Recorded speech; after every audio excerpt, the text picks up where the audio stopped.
잘 주무셨죠?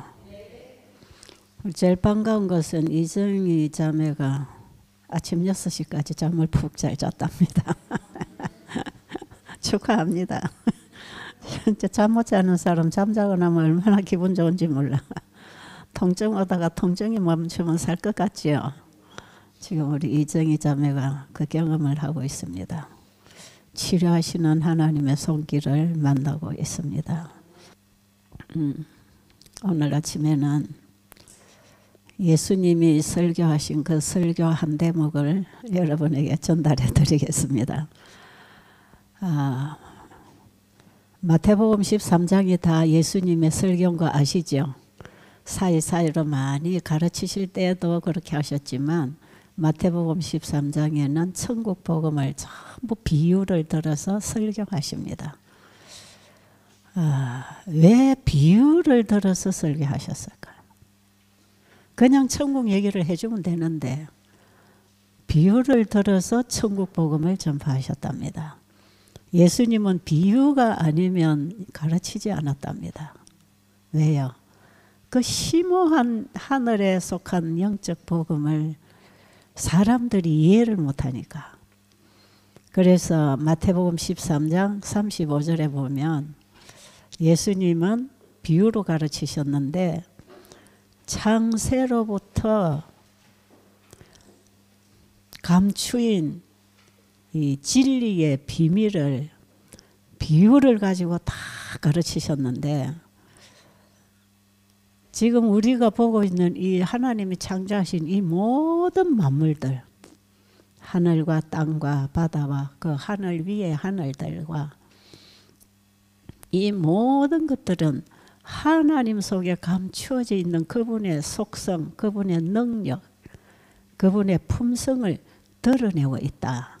우리가 하나님이 어떤 분인지를 잘 모르기 때문에 그분이 창조하신 물질을 통해서 비유로 말씀하신다. 그러니까 우리가 하나님이 창조하신 창조물을 잘 연구하는 게 참 중요합니다. 그렇죠? 그런데 예수님이 인성을 입고 이 땅에 오신 것도 비유다. 그것은 이 비유는 예수님의 사명 가운데도 나타나 있다 그랬어요. 예수님이 우리와 같은 몸을 입고 이 땅에 오신 그 예수님의 몸, 그 예수님은 하나님이 어떤 분인지를 가장 잘 우리가 배울 수 있도록 가르쳐주는 비유다. 그러니까 예수님을 통해서 아버지를 본다. 그렇죠? 예수님이 하시는 일과 그분의 말씀을 통해서 진리의 심오한 그 비밀을 우리가 만나고 깨달을 수 있다. 그러니까 예수님 자체가 비유. 사람이 보고 만지고 알 수 있는 하나님. 그렇죠? 그리고 예수님이 이 땅에 오셔서 행하신 이적도 다 비유라 그랬죠. 이것도 다 비유. 병자가 치료되는 그 일을 통해서 우리가 경험하고 만지고 만나고 이해할 수 있는 일을 통해서 하나님의 놀라운 그분의 능력과 사랑을 배울 수 있다. 그러니까 예수님이 치료하신 모든 치료 행위는 하나의 비유적이다. 그래서 여러분, 우리가 예수님을 통해서 하나님의 생명을 받아 영생을 얻는 이 복음을 전하러 오셨는데 환자들을 많이 고치신 것은 그걸 통해서 우리가 어떤 믿음으로 영생을 얻는가를 가르쳐 주려고 하셨다. 그렇죠? 그러니까 예수님께서 환자들을 치료하실 때 어떻게 치료하셨죠? 말씀으로. 참 말씀으로 치료하셨어요. 그렇죠? 네, 말씀하시니 그대로 되었다. 하나님은 말씀을 통해서 우주 만물을 창조하셨고 지금도 말씀을 통해서 우리의 구속 사업을 이루고 계신다. 우리가 그분의 말씀에 집중해서 그분의 말씀에 우리의 믿음을 고정하도록 하기 위한 그 말씀이 하는 일을 드러내 보이셨다. 그러니까 예수님이 내가 하는 일은 내가 하는 일이 아니고 내 아버지가 하신다. 아버지를 증거합니다. 나를 본 자는 아버지를 보았다. 그리고 내가 하는 말도 내 말이 아니고 아버지의 말씀이다. 아버지의 말씀이 아들이란 사람의 입을 통해서 나온 것입니다. 그러니까 우리는 이 사물을 잘 공부해야 되겠죠. 보이는 사물을 통해서 우리는 보이지 않은 세계를 공부할 수 있다. 예수님의 설교는 추상적이고 애매모호한 이론이 아니에요. 학문이 아니에요. 예수님은 천국 복음을 말씀으로 주고 그 말씀이 하는 일을 직접 경험으로 만나고 알게 하셨다. 그러니까 하늘의 사물이 땅의 사물과 연결되어 있다. 이걸 가르쳐 주기를 원하셨어요. 그런가요? 예. 우리가 지금 숨쉬고 살아가는 이거 그냥 우리가 단순하게 공기 마시니까 사는 줄 알지요. 이 공기를 창조하신 하나님의 생명이 들어오는 것입니다. 그 하나님의 말씀으로부터 주신 에너지를 우리가 지금 호흡하고 입으로 먹고 보고 듣고 만지고 사는 것이에요. 이게 하나님이 치료하시는 치료제들이죠. 그러니까 우리는 보이는 세계, 이 보이는 창조물을 통해서 이 창조물 속에 역사하시는 그분의 신성과 생명, 그분의 능력을 공부를 해야 된다. 그러니까 우리는 그 하나님이 어떤 분인지를 우리의 삶 속에서 다 보고 듣고 배울 수 있다. 그래서 오늘 공부는요, 마태복음 13장에 특별히 이제 제일 첫 부분 1절부터 나오는 씨 뿌리는 비유 한 대목을 말씀을 드리겠지만, 여러분은 실물교훈 1장, 2장을 다 읽어야 됩니다. 여기에 여러분 실물교훈이 뭡니까? 실물교훈이 뭐예요? 그게 비유입니다. 비유. 실물교훈. 요즘은 또 제목을 바꾸어서 천년계에 숨겨진 진리라 그러죠. 이 천년계 하나님의 창조물 속에 들어있는 숨겨져 있는 진리. 이게 비유입니다. 그래서요, 건강기별하고 영원한 복음 세천사 기별은 몸과 팔의 관계다. 그것도 이해하시겠지요. 네. 복음의 능력을 이해하기 위해서는 건강기별을 통해서 우리 몸이 치료되는 걸 보기를 원하신다.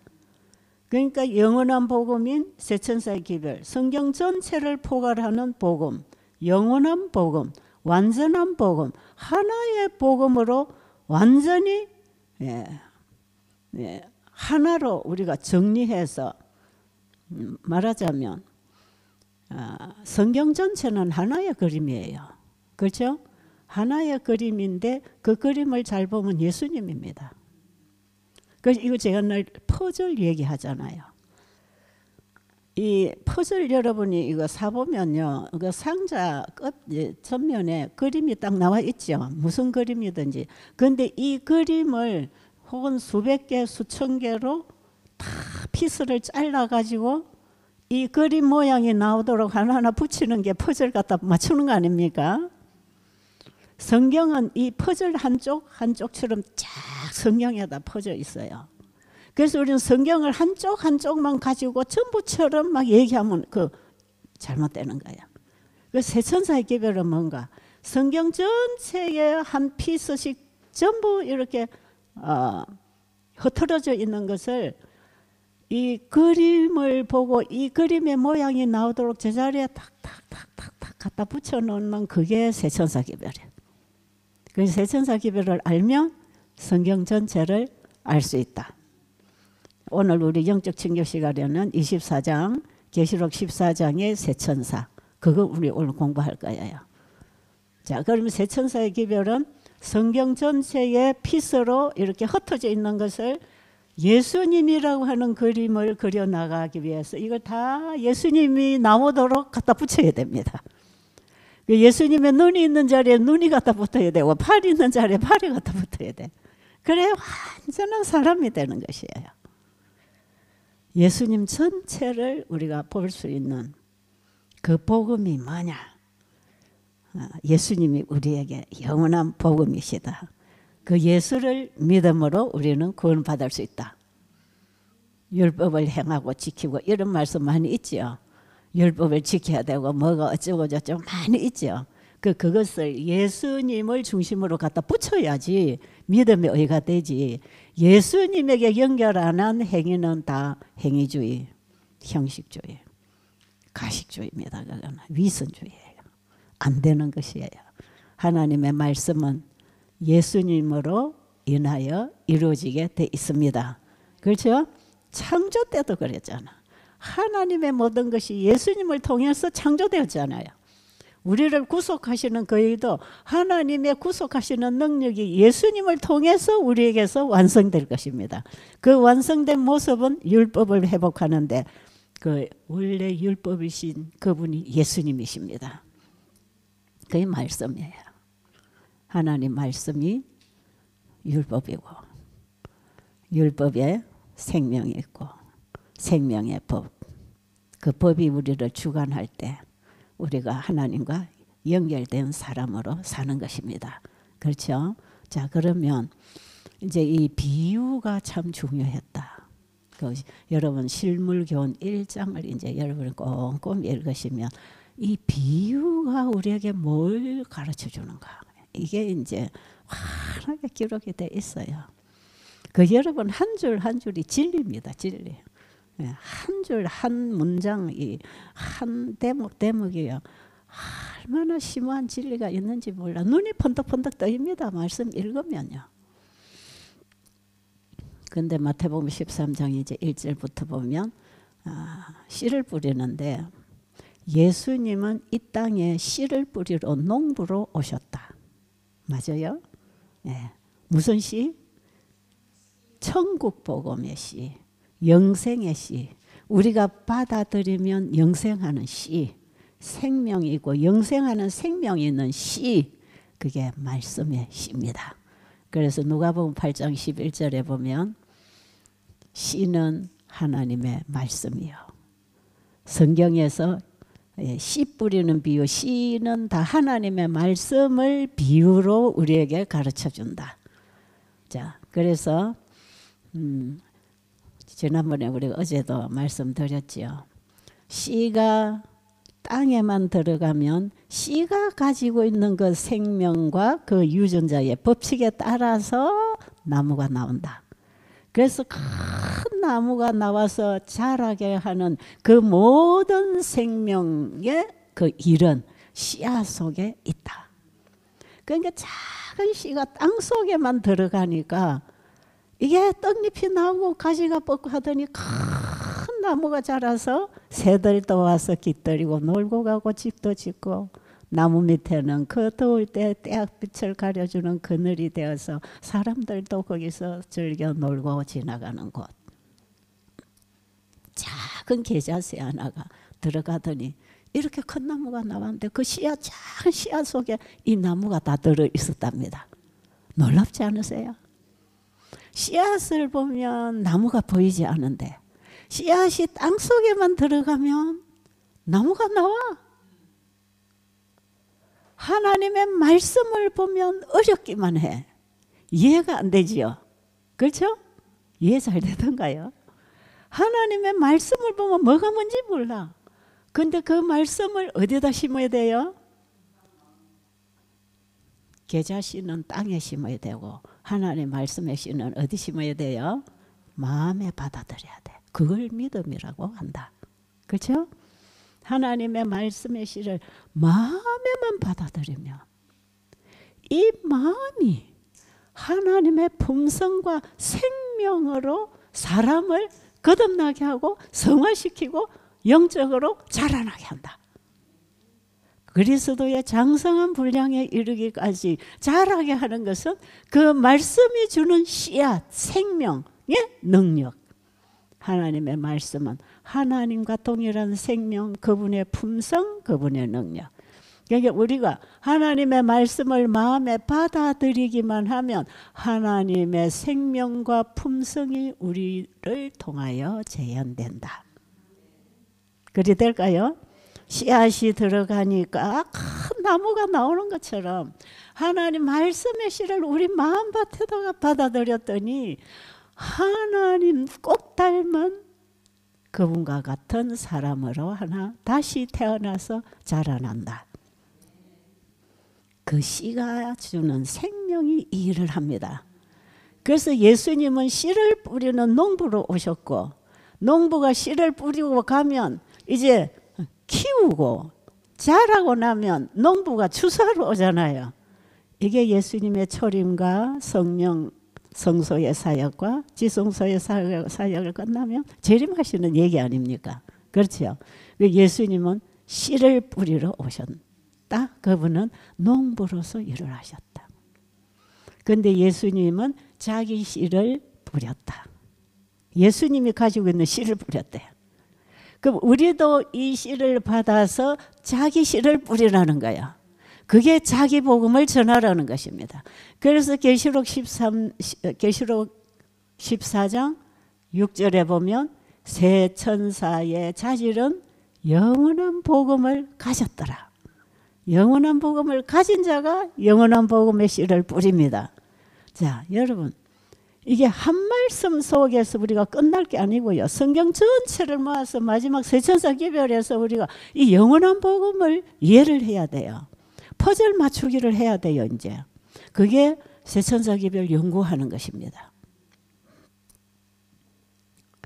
자, 예수님은 자신의 씨를 이 땅에 뿌려주려 오셨다. 그런데 이 씨앗은 똑같은 씨앗인데 그 씨앗을 받아들이는 사람의 밭 상태에 따라서 뿌린 씨가 새가 쪼아먹기도 하고 자라다 시들기도 하고 또 자라다가 시들어지기도 하고 아니면 30배, 60배, 100배 결실하는 수도 있다. 근데 그 밭 청중, 말씀을 듣고 있는 청중의 마음 상태를 밭이라고 합니다. 그런데 그 밭 종류가 4가지래요. 자, 이제 오늘 우리는 이 말씀에서 여러분 자신이 어느 밭에 속하는가 그걸 이제 우리가 깨달아야 돼. 그거 가르쳐 드리려고 지금 이 공부하는 거예요. 자, 그냥 안 읽고 지나갑니다. 자꾸 읽으면 여러분들이 또 읽고 이러면 시간 가니까 여러분이 올 숙제를 줘. 1절부터 마태복음 13장 1절부터 보면 자, 씨를 뿌리러 나가서 씨를 뿌렸다 그랬어요. 농부가 씨를 뿌리러 나갔다 이 말이에요. 그런데 그 씨를 막 뿌리는 거예요. 씨를 뿌리는데 이 씨가 들어는 길가에도 뿌려지고 들어는 또 돌밭에도 뿌려지고 들어는 가시덤불에도 뿌려지고 들어는 옥토에도 뿌려졌다. 씨 뿌리다 보면 좀 튕겨나가는 것도 있잖아요. 그렇죠?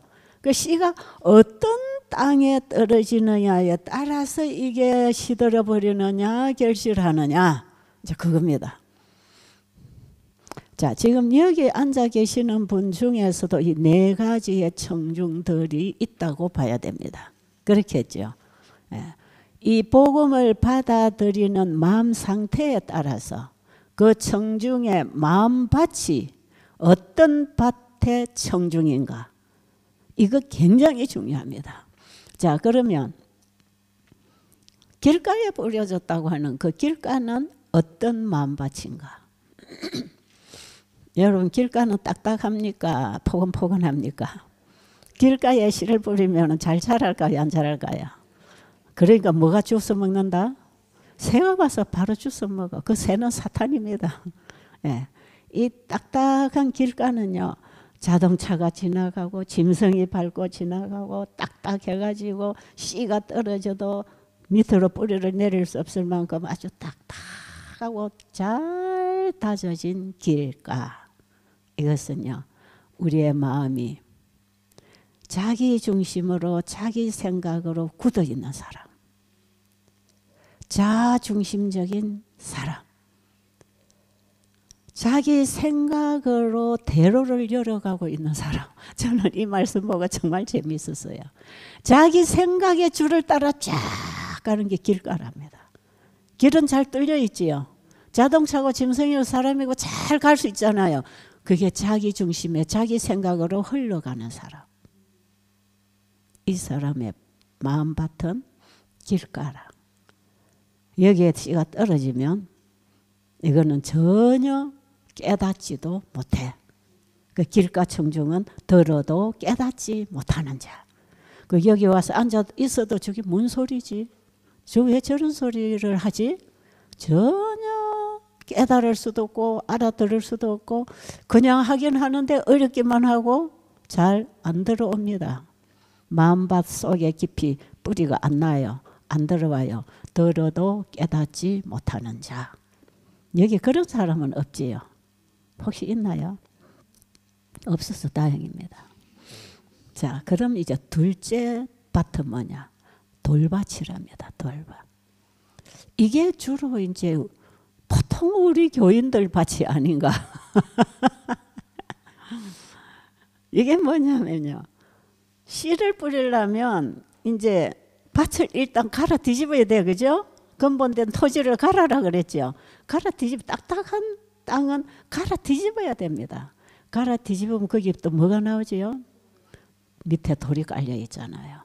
갈아 뒤집을 때 위에 있는 풀이나 이런 것들은 다 드러냈어요. 이제 어느 정도 이제 밭이 조금 씨가 들어갈 정도로 돼 있습니다. 갈아 뒤집으면 이런 밭은요. 복음에 씨가 들어가면요. 금방 반응을 합니다. 아, 그렇지. 정말 은혜 받았어. 와, 말씀이 너무 좋아. 감사합니다. 그리고 막 즉각 회개도 나오고 감동도 되고 결심도 하고 아, 그래. 내가 이 복음을 붙잡고 살아야지. 여기까지 오면 이거는 두 번째 돌밭입니다. 그런데 이렇게 뜨겁게 말씀을 듣고 이런 집회에 와서 공부를 하면 뜨거워서 막 다 될 것처럼 팔팔 뛰지만 이게 어느 순간에 시들어 버린대요. 왜요? 씨가 들어가서 뿌리를 내려야 땅에 있는 수분을 받고 햇빛 에너지를 받고 이게 자랄 텐데 뿌리를 내려보니까 밑에 뭐가 있어요? 얇은 흙이 포슬포슬할 뿐이지 씨가 들어가서 뿌리를 깊이 내릴 수 있는 밭은 아니에요. 왜냐하면 그 밭 속에 돌을 드러내지 않았어요. 그 돌이 뭔지 아세요? 자아입니다. 자아. 내 생각, 자아. 그러니까 하나님 말씀을 받고 감동하고 깨달았고 좋다고 간정도 하고 뭐 결심도 하고 다 잘해. 그런데 그 말씀이 결실하도록 자라지 못하는 것은 뿌리를 깊이 내려야 되는 이 곡식이 내려가다가 돌에 걸려가지고 더 이상 뿌리가 자라지 않아. 그러면 더 이상 영향을 흡수할 수 없어요. 그럼 시들어져요. 그러니까 뜨거웠다가 푹 꺼집니다. 여러분 이런 집회 와서 뜨겁다고 간증하고 깨달았다고 하지만 이 자아의 돌을 치우지 아니하면 그래서 여기 보면 그 말씀에 보면요. 이 제가 지어내는 말이 아니고 그 말씀에서 보면 그렇게 돼 있어요.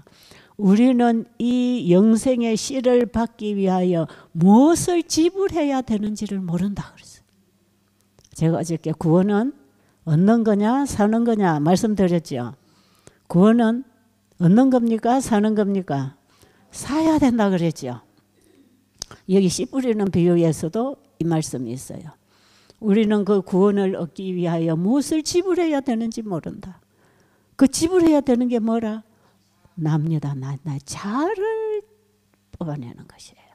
내 자아를 포기하는 것이에요. 그래서 이 자아를 포기를 하고 이제 거듭났다. 이제 여기까지 또 갔다고 합시다. 자, 이제 자아는 포기됐어요. 그 다음에 이제 뿌리가 내립니다. 그리고 이제 나무가 잘 자라요. 이제 꽃도 방실방실 막 피고 있어요. 그런데 자꾸 잡초가 나와요, 안 나와요? 잡초가 자꾸 나와요. 이것들이 그냥 가시덤불도 나오고 잡초가 떼짱밭이 자꾸 곡식하고 같이 잡초도 가라지가 난다 그랬어요. 이 가라지가 나가지고 곡식을 덮어버립니다. 여러분 땅에 밭을 잘 갈아 뒤집어서 돌도 드러내고 포실포실하게 잘 씨를 심어놨지만 곡식하고 같이 나오는 가라지를 뽑아내지 아니하면 곡식이 먼저 자랍니까? 가라지가 먼저 자랍니까? 가라지가 먼저 자라요. 그건 여러분 농사 지어 보셨어요? 여러분 우리 인간의 육체는요 사탄이 이깁니다. 이걸 날마다 우리가 죄를 버리고 주님으로 말씀으로 성장하고 살아가지 않으면요 죄가 우리를 지배해 버립니다. 그래서 날마다 이제 풀을 뽑아야 돼. 자, 거듭난 사람도 타락할 수 있다. 그런데 이 잡초가 뭐냐? 세상의 재리와 걱정, 근심. 그렇죠? 이렇게 해서 뜨거운 마음으로 주님을 영접하고 자도 굴복하고 회개하고 사람이 변했는데 성장하는 과정 속에 세상 걱정, 근심이 들어오는 거라. 그것이 재물에 대한 걱정, 우리 인생이 만나는 걱정, 여러 가지 질병으로 인한, 여러 가지 자식으로 인한 부부 갈등으로 인한 걱정, 근심들이 이게 자꾸 이게 자라게 되면 식물이 자라지 못하도록 덮어버립니다. 그러면 이 신앙이 잘 자라다가 시들어버려. 추수가 안 돼요. 자, 여기까지가 이제 문제. 옥토는 문제 없어요. 이제 옥토가 뭔가만 알면은 우리는 승리할 수 있어요. 그런데 우리가 밭을 갈아 뒤집고 돌뿌리도 드러내고 씨를 심었으면 반드시 이제부터는 가꾸는 일을 해야 돼. 그렇죠? 가꾸는 일을 해야 되는데 이제 매일 거름을 주고 그 다음에 그늘진 걸 나무가 있으면 잘라내고 이 곡식이 자라는 것만큼 주변에 방해받지 않도록 보호를 하면서 가장 방해가 되고 땅에 있는 수분과 거름을 다 뽑아가 버리는 잡초를 날마다 제거해야 됩니다. 그러니까 거듭난 사람의 마음도 그 육신 속에 있는 죄가 나와요, 안 나와요? 나옵니다, 여러분. 그래서 바울이 로마서 7장에 보면 그는 정말 거듭났어요. 6장 7장에 보면 그런 거듭난 감정이 있어요. 그런데 7장 후반부로 가보면 어떻습니까? 다시 내 속에 원치 아니하는 죄가 나와서 나를 쓰러뜨린다 그랬죠. 그게 나옵니다. 이 땅이라는 육신이 있는 동안에는 이게 나옵니다. 잡초가 나와요. 이건 누가 씨를 뿌리지 않아도 누가 뿌렸습니까? 사탄이 뿌려놓은 거라. 그런데 여기 곡식과 가라지 할 때에 그 가라지는 곡식하고 다릅니다. 곡식을 심었는데 쭉정이가 될 수도 있고 알곡이 될 수도 있어요.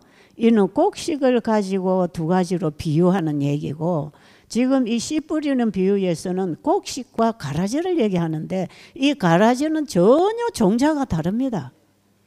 다른 종자예요. 거듭나지 아니한 죄성입니다. 이거는. 그런데요, 제자들이 예수님에게, 주인에게 우리가 밭에다가 곡식을 심고 왔는데 가보니까 가라지가 많이 나옵니다. 그래.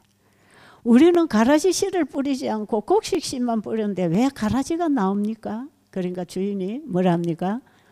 원수가 밤에 몰래 뿌리고 갔다 그래. 에? 원수가 밤에 몰래.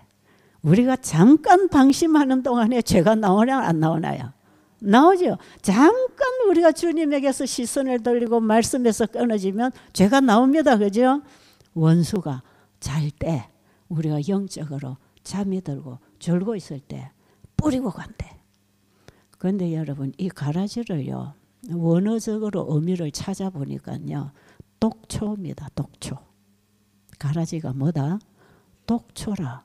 그러면요. 이거는 옛날에 저 중동 지방에서 원수를 갖고 싶을 때 저 집 식구들 때가 내가 완전히 다 죽여버리고 싶다. 이제 이런 원수적인 관계가 있을 때 씨를 뿌려놓고 나면 거기 몰래 밤에 와서 살짝 가라지를 뿌려버린대. 독초를 심어. 그러면 이 곡식 보리를 심어놓은 밭에다가 가라지를 뿌린 이 가라지 독초라는 게 독보리랍니다. 독보리.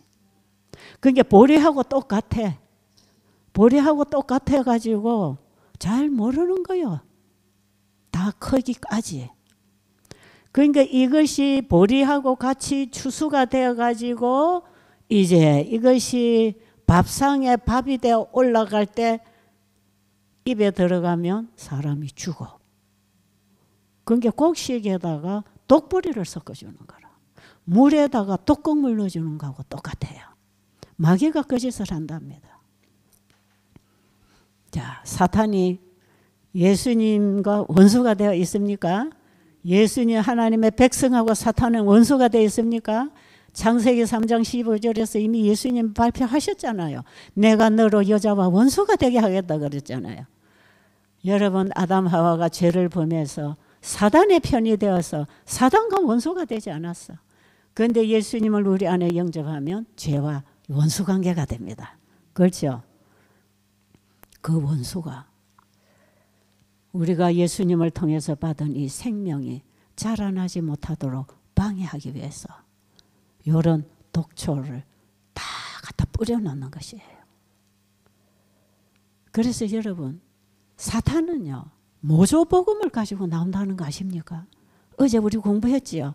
어제 여러분 20장의 그 내용은 정말 중요합니다. 참복음과 모조복음 그 자리에, 그 다음에 슬기로운 처녀들이 가지고 있는 기름은 어디서 온 건가? 미련한 처녀들은 왜 떡을 가지고 있으면서 기름이 없었는가? 내 안에 예수의 영이 있냐 없냐의 차이 아닙니까? 그죠? 여러분, 사탄은 우리를 속입니다. 모조복음, 모조믿음, 모조기도, 모조신앙생활을 가지고 비슷한 신앙으로 전부 다 속여놨기 때문에 참복음을 가지고 신앙을 하고 참복음을 전하는 사람들을 참 보기가 힘들어요. 그래서 이 가라지게 독보리가 나와가지고 이 곡식이 자라지 못하도록 방해를 놓을 뿐 아니라 모르고 그것을 먹어서 사망하도록 사탄은 진리에다가 독을 집어넣는다 이 말이에요. 그게 비슷한 복음 같은데 그게 모조복음이라. 모조복음. 모조복음하고 진짜 복음하고 어제 우리가 차이가 뭔지 배웠잖아요. 그렇죠? 예수님께서 바리새인들을, 제자들을 보고 너희들의 의가 바리새인들의 의보다 더 낫지 아니하면 천국에 못 간다 그랬죠. 그 의의 차이가 뭐냐? 바리새인들은 열심히 자기들이 말씀을 지키고 순종하고 율법을 철저히 지켜서 만들어낸 의. 여러분, 지금 우리가 행위신앙, 율법주의, 율법을 지켜야 구원을 얻고 어렵게 된다는 이 가르침이 모조복음입니다. 이 의는 자기 행위의 의, 더러운 옷, 걸레 같은 옷, 더러운 의입니다. 너희들의 의가 저 바리새인들의 의보다 더 낫지 아니하면 하는 것, 더 나은 의는 예수를 믿음으로 받은 하나님의 의. 로마서 3장에 우리 죄인이 율법을 행함으로 어렵게 될 수가 없어. 그래서 하나님의 한 아들을 준비해서 우리에게 하나님의 생명을 담아주셨잖아요. 그 하나님의 품성 그거예요. 우리가 하늘에 들어갈 자격은 하나님하고 똑같은 품성입니다. 그런데 우리가 성경을 열심히 순종하고 행위로 지켜가지고 이 의를 만들어낼 수 있나요? 없어요. 그 말씀을 복음으로 받아야 합니다. 하나님의 말씀을 복음의 씨로 받을 때 하나님의 품성이 우리 안에서 탄생하기 시작하고 이것이 점점 기도와 말씀을 먹고 순종하고 살아감으로 자라는 것입니다. 그렇죠? 여러분, 율법을 지켜야 된다는 주장하고 말씀을 믿음으로 받아 먹어서 그 말씀이 나를 살게 하는 것하고 차이 있습니까?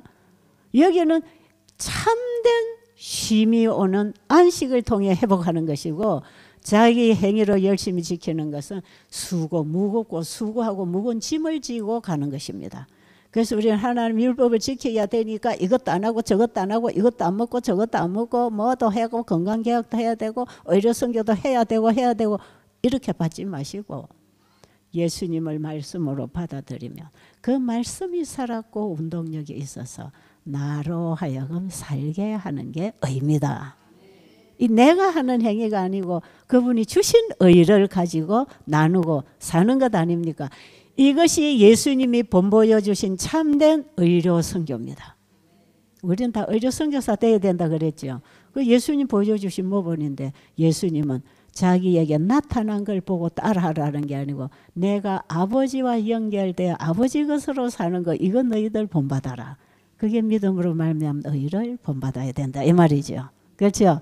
이제 우리가 그동안에 공부했으니까 이거 하나하나 정리를 하면 여러분이 고리가 다 걸리게 돼 있어요. 하나의 그림이 나옵니다. 자, 그런데 이렇게 해서 우리가 씨를 받아서 씨를 나무를 키우기 위해서 이제 같이 올라오는 잡초 맨날 사탄은 끊임없이 우리가 방심하는 동안에 생각을 집어넣고 감정을 상하게 하고 엉뚱한 이기심을 발동시켜서 또 이 복음의 나무를 시들게 하잖아요. 이거 하지 못하도록 하기 위해서 이걸 자꾸 뽑아내야 된다. 이게 회개입니다. 회개. 근데요. 어제 우리 영적 신교 시간에 말씀드렸지만 예수님을 내 안에 영접해드리는 씨가 들어오기 위하여 길가를 갈아 뒤집고 내 속에 있는 돌덩어리도 드러내는 참된 회개 없이 가만 놔놔도 풀나요 안 나요? 가만 놔놔도 풀나. 곡식 심어놔도 풀나고 다 풀 뽑아놔도 또 풀나지요. 예, 흙은 다 풀이니까요. 그런데 이 씨앗을 받기 위해서 내가 온전히 포기되고 죽어지는 나를 갈아 뒤집어서 자를 뽑아내서 심어놓고 풀을 뽑아야 되는데 씨를 받기 위해서 내 자아가 포기되고 나를 갈아서 없애버리는 그 회개는 하지 않고 그냥 맨 땅에 풀만 자꾸 뽑아서 깨끗한 땅을 만들려고 하는 회개가 있다. 예? 그렇죠? 이거 여러분이 조심해야 된다. 회개만 자꾸 했다고 되는 게 아니라 내 속에서 새로운 생명나무가 하나 자라도록 하기 위해서 방해하는 가시덤불과 엉겅퀴를 다 뽑아내야 됩니다. 그렇죠? 이걸 뽑아내면서 나는 끊임없이 예수님을 닮아 그분의 거룩한 모습으로 성장해야 됩니다. 그런데도 또 풀이 나요 안 나요? 추수 때까지 땅에는 풀이 나요. 그런데 이 곡식이 어느 정도 자라서 열매를 맺어 익히게 되면 땅에서 올라오는 풀은 힘을 못 씁니다. 그렇죠? 곡식에 짓눌려서 이제 풀은 더 이상 힘을 못 써요. 그때에 추수꾼이 와서 곡식만 추수해 가는 것입니다. 육신이 있는 동안에는 풀이 자꾸 비집고 올라온다 이 말이에요. 그런데 그게 이제는 이기지 못해. 죄가 나를 이기지 못해. 그렇죠? 그래서 여러분 죄가 생각 속에서만 들어와도 싫어요. 그거 버리는 거예요. 왜냐하면 예수님이 내 안에서 진리의 영으로 나를 가르쳐 나갈 때에 죄가 들어오면 금방 표가 나잖아요. 싫어요. 이게 정말 싫어요. 거북스러워요. 그리고 이 진리 가운데서 영적 눈이 밝아지고 진리에 굳게 서게 되면요. 모조복음이나 이상한 걸 가르치면 딱 잘라냅니다. 그리 되겠죠? 그래서요. 의와 불의가 분리돼 버려요. 분리시킵니다. 죄와 분리시켜요. 그래서 우리는 끊임없이 말씀을 받아먹고 내 안에 씨를 키워야 됩니다. 이게 자족하려면 우리가 계속해서 기도와 말씀으로 순종으로 살아가야 곡식이 잘 자라는 것이에요. 자, 우리 씨 받고 곡식 키우기 위해서 회개하는 것하고 아직 씨도 받지 않고 자꾸 죄 나오는 것만 갖고 탄식하는 것하고 다릅니다. 곡식 심은 놓지도 않는데 내 안에 자꾸 죄가 들어오는 것 때문에 또 넘어졌다 또 죄 이거 자꾸 싸우지 마세요. 예수님이 내 안에 오시면 죄를 가르쳐 줍니다. 회개하게 합니다. 넘어져도 일어나라고 손잡아 주십니다. 그래서 우리 믿음에 이르는 신앙으로 계속 우리는 예수님을 닮아가는 영적 사람이 하나 자라고 있는 것입니다. 이렇게 해서 우리가 잘 자라가는 그 마음밭 이것이 옥토입니다. 옥토 마음은요. 착한 마음은요. 믿는 마음. 그 예수님의 말씀이 사람의 말이 아니고 하나님의 말씀이라는 걸 믿는 마음. 그 믿음이 끊임없이 말씀과 함께 살게 하는 믿음입니다. 그렇죠? 여러분 이제 그 오늘 책을 다 읽어보세요. 믿는 마음이에요. 믿는 마음. 그 믿는 마음은 사람의 입을 통해서 말씀이 전해져도 저게 사람이 하는 말이 아니고 하나님의 께로부터 온 말씀인 줄을 압니다. 그래서 믿습니다. 믿음은 받아들인다 그랬죠. 그래서 말씀을 순수한 믿음으로 말씀을 받아 먹고 사는 사람, 그 사람이 착한 마음을 가진 옥토청중이라. 사람의 분량에 따라서 30배, 60배, 100배의 결실을 한다. 30배를 익혔든지 60배든지 100%든지 예수님이 오실 때는 그 열매를 거두어 가실 것입니다. 그래서 우리는 추수당할 것입니다. 자, 여기까지 우리는 씨비를 뿌리는 비유가 바로 세천사의 기별입니다. 예수님이 전하신 복음 하나하나를 다 갖다 모으면 세천사의 기별에서 다 만나져요. 그러니까 세천사의 기별은 완전히 농축된 하나의 복음, 전체적인 복음의 고리를 걸어서 한마디로 외쳐주는 예수를 믿음으로 말미암아 어렵게 되어 하늘에 간다고 하는 복음, 그거 하나입니다. 예수를 말씀으로 받아들일 때 말씀으로 생각하고 말하고 일하고 산다. 그건 내가 하는 게 아니고 말씀이 주는 생명의 역사로 되는 것이다. 이게 땅속에 씨가 들어가면 씨가 주는 생명의 일이 나무로 나타나듯이 하나님의 말씀을 마음에 받아들이면 그 말씀의 일이 우리의 삶을 통해 나타난다. 그래서 그 말씀을 받아들이기 위해서 우리는 길가 떼짱밭도 갈아 뒤집어야 되고 내 안에 있는 돌부리도 치워야 되고 날마다 나오는 잡초도 뽑아야 되고 곡식을 잘 키우는 일을 하는 것이 우리의 인생이 돼야 된다. 이제 이렇게 사는 것이 신앙생활입니다. 됐습니까? 그래서 우리 하늘 갈 준비합시다. 그리고 성경 전체 여기 예수님이 하신 이 모든 설교가 전부 세천사의 기별이에요. 이모로 저모로 다 세천사의 기별 속에서 만나지는 복음입니다. 그러니까 우리가 오늘 이제 세천사 기별 연구할 때 이런 것이구나 하고 이제 우리가 그 책에 기록된 말씀을 보면서 공부하면 되겠습니다. 기도드리겠습니다. 아버지 하나님, 우리에게 영생을 주시려고 아들을 육신을 입혀서 우리 속에 영생의 씨를 뿌리는 농부로 보내주셔서 감사합니다. 씨를 뿌려놓고 가신 주님은 성소와 지성소를 통하여 우리에게 죄를 없애시고 주님이 주신 것으로 열매 맺게 하시니 감사합니다. 우리가 주님의 사역 안에 있기를 원합니다. 오늘도 우리를 받아 주시옵소서. 예수님 이름으로 간절히 기도드립니다. 아멘.